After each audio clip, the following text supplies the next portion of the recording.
Star Trek Lower Decks episode 8 of season 3 is probably one of my second favorites of the season. I think that the first episode and then one other previous episode I liked. The rest of these I didn't really care for too much. And if you see my reviews, you understand why. I like this episode because it parodies my favorite part of the Star Trek franchise, which is the movies.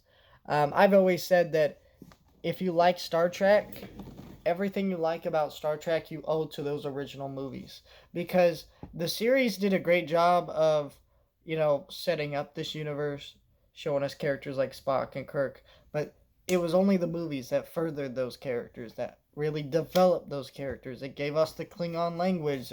Khan is this great villain. It gives us these amazing scores and themes that were better than the original series' music, and all these different things that were just awesome. So if you like Star Trek, the original movies with the original cast.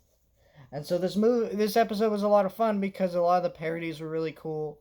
There was parodies of Star Trek 5 and Star Trek 2 and the J.J. Abrams movies with the multiple different timelines joke. And they use the font of the original movies. And there's also references to the Next Generation movies. So I'm not as familiar with the Next Generation movies because I don't tend to watch them that often because I don't really care for them compared to the original series of movies.